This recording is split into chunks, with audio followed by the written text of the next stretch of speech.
Buenas noches, profe. Mi nombre es Abraham Murillo. En este pequeño video estaremos hablando un poco acerca de un tema muy relacionado con la geopolítica y es acerca de los recursos naturales y cómo representan estos dentro de la seguridad de un Estado-nación, dentro de Venezuela y otros países incluso. Si bien estamos hablando de un tema que por lo menos no representa mucho entre estas festividades de como el 31 de octubre, Halloween, sí, no por ello pierde su importancia. Entonces, es un tema que me llama mucho atención y que la gente probablemente en algunos puntos asocie mucho los recursos naturales con cómo vamos a la geopolítica actualmente. Y no es, no es en vano, ¿ok? Hemos visto cómo a lo largo de la historia se han atribuido muchos conflictos históricos, muchas guerras, muchos incluso acuerdos que se han dado por medio de cómo algunos estados, cómo algunos países buscan estos recursos naturales, buscan justificar algunas cosas, e incluso por lo que representa en cuanto a la economía, a la cultura y el desarrollo de algunas naciones. Hemos visto cómo en algunos casos se atribuyeron algunos eventos por lo menos la Segunda Guerra Mundial a la búsqueda del petróleo, a la búsqueda de recursos naturales por parte de algunos estados. Esto ocurrió y es por ello que debemos analizar un poco cómo representa esto a lo largo de la historia y cómo representa dentro de nuestro país, dentro de Venezuela. Los recursos naturales, como dijimos anteriormente, han sido fundamentales dentro del desarrollo de muchos estados y muchas naciones. Lo hemos visto anteriormente, un ejemplo muy claro, como mencionamos en muchos episodios de la Segunda Guerra Mundial, se evidenciaba esto. ¿Okay? Hubo un imperio, como lo fue Japón, un imperio dentro de su continente, dentro de Asia, que conquistó todo lo que pudo en entonces, vio amenazar su existencia por una simple razón. Japón, por lo menos, se habla mucho, es una roca en el mar. Es un gran país, pero al final es una roca en el mar, no tiene petróleo, no tiene mineral. Y ello lo ha visto muy reflejado dentro de su conducta en aquel entonces, con su estado, buscando expandirse, hasta que se topó en un punto con que la única barrera entre su expansionismo era por un lado China y por otro lado Estados Unidos. Vimos cómo ese episodio fue tan relevante porque ya todos sabían, por Estados Unidos se sabía, había que parar eso, y la forma que encontró en un inicio para no involucrarse dentro del conflicto tan grande que ya había, porque recordemos que ya dentro de ese momento había un conflicto, allá Japón había invadido China, había invadido Corea, ya se está expandiendo por todo el sudeste asiático. La respuesta de Estados Unidos fue un embargo petrolero a Japón. Este país no puede sobrevivir mucho en una guerra sin el acceso a un recurso tan valioso en aquel entonces y todavía como es el petróleo. Es por ello que vimos los episodios el 7 de diciembre de 1941, cuando Japón atacó el puerto de Pearl Harbor de Estados Unidos y bueno, se desarrolló una guerra mucho más cruenta, más sangrienta en aquel entonces.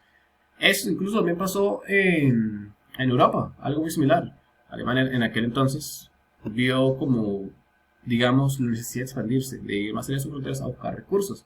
Supuestamente habla mucho de los campos petroleros rusos en el Cáucaso, se habla mucho de eso. Sin embargo, hay también muchas razones del por qué los alemanes entendían como el espacio vital. Eso es solamente un ejemplo a lo largo de la historia. Hay miles por ellos. Los recursos naturales no solamente permiten a un país tener acceso a recursos económicos, a dinero, por medio de una pequeña transacción. Yo te doy esto, tú me das esto. ¿Okay? Representan también una alternativa a crecer, ¿okay? Como país, no quedarse solamente en el campo. Incluso hay países que no tienen ni siquiera eso, donde se habla que la pobreza va más allá de solamente el dinero, que la pobreza en esos países llega al punto de que la gente pasa hambre porque no llueve.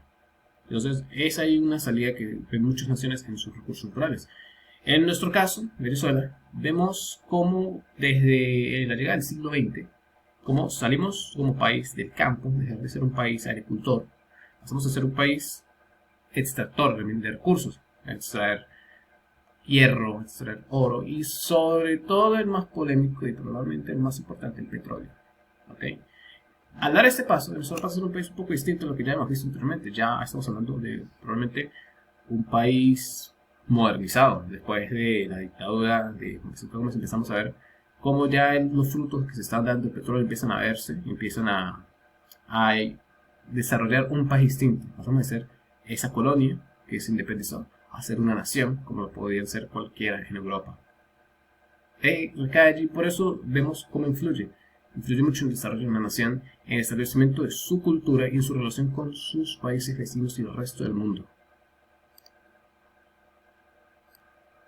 Por esa parte, anteriormente esa pregunta la respondimos en el pequeño resumen un poco. ¿Okay? ¿Qué recursos naturales posee Venezuela? ¿Okay? En un principio nosotros, como dijimos en Venezuela antes de la llegada del siglo XX, un poquito durante la historia, fue un país agricultor. ¿Okay? Recursos naturales se trataba mucho de lo que sembrábamos: café, cacao, frutas, verduras, todo eso. ¿Okay? Si bien eso no representó un gran problema para el país, pues sí fue quedando un poco rezagado al que era el común denominador de la región en aquel entonces. ¿Okay?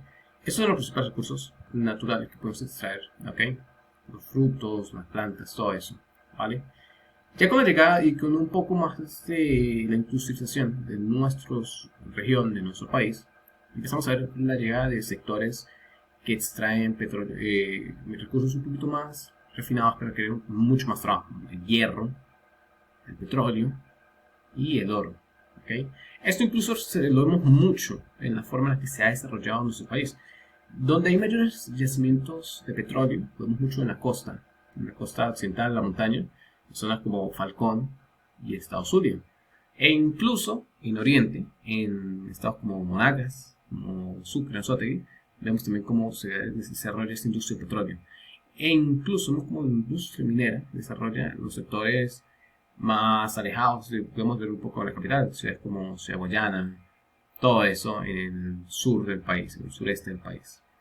Es un poco como algo. Entonces, debemos partir de ese punto. Los tres recursos más importantes a nivel de petróleo, a nivel de todo eso, son esos: el petróleo, como decimos anteriormente, el hierro y el oro. La legislación sobre los recursos naturales la hemos visto un poco inestable durante el siglo XX, ¿okay? Es donde se han dado los mayores cambios y beneficios e incluso el mayor aprovechamiento de esos recursos. ¿Vale? Vemos cómo empiezan a surgir las leyes sobre los hidrocarburos, las legislaciones. En un principio se trataba mucho de concesiones. Venían empresas extranjeras, americanas, británicas, europeas, a explotar y siempre quedaban una parte dentro del país. Ellos llegaban, tal. Era muy común incluso el petróleo se extraía acá, pero las refinerías quedaban en Aruba, en Curazao. ¿Vale? Eso ocurría mucho. Llegaron después legislaciones del 50-50, ¿vale? Una mitad queda para el Estado, otra mitad se iba de generación de petróleo, se iba con las empresas que la extraía. Más adelante, en la llegada de los años 70, llega la nacionalización del petróleo. Incluso no nacionalización, hablamos menos la nacionalización de otros sectores, como el hierro. La industria del hierro, la industria del petróleo nacionalizó por completo. Es decir, su extracción quedaba a cargo única y exclusivamente por parte del Estado venezolano. ¿Vale? Hay que hablar de que fue beneficioso, hay que hablar de que realmente fue un error. Hay que esperar mucho tiempo para determinarlo. Un momento donde se vio como un gran beneficio, hay momentos donde se dijo no funcionó. Entonces, depende mucho sobre la opinión de quien le estoy preguntando.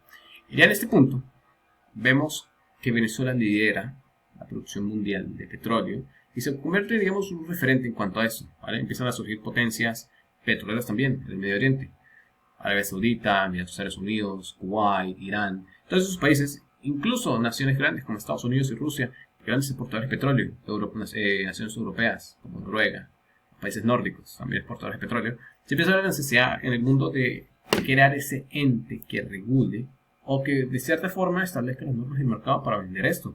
Es aquí como entra la OPEC, la Organización de Países Exportadores de Petróleo, del cual Venezuela forma parte de sus fundadores, incluso, los cuales se dedican mucho a entender, a manejar cómo se va a estructurar el mercado. Incluso ellos regulan la cuota de cuánto petróleo saca un país para ir equilibrando el precio a mayor o a menor.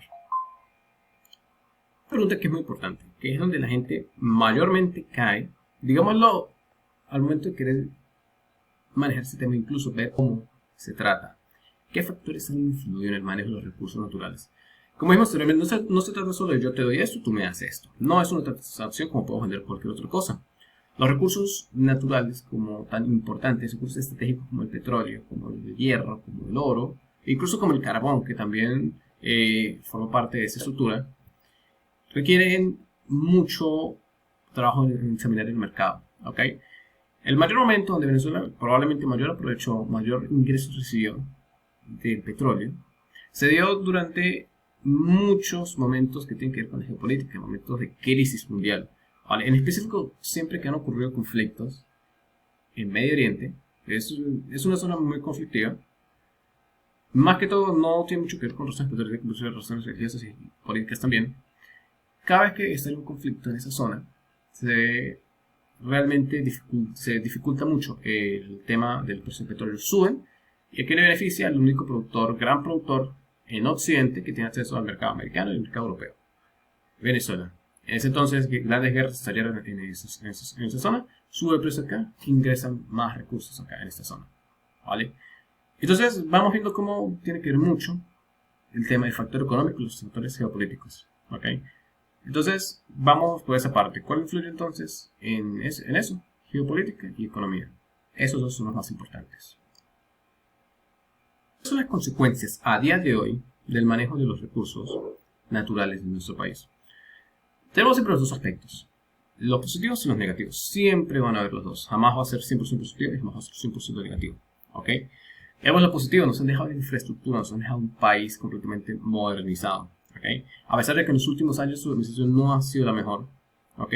Seguimos siendo un país que, a comparación de muchos, incluso dentro de la región, posee infraestructura, posee recursos para, incluso cuando no podemos aprender petróleo, tengamos estructura de qué otra cosa podemos vivir. Ya se dijo anteriormente, tenemos que sembrar el petróleo. Entonces, dirán algunos, no se ha hecho de cierta forma. Hay que verlo desde distintos puntos de vista. ¿Ok? ¿Qué consecuencias nos ha dejado? También nos ha dejado una gran dependencia de esos recursos. Nos ha creado un estado gigantesco y, a mi opinión personal, eso tampoco ha sido muy beneficioso. Nos ha dejado un estado que subvenciona todo.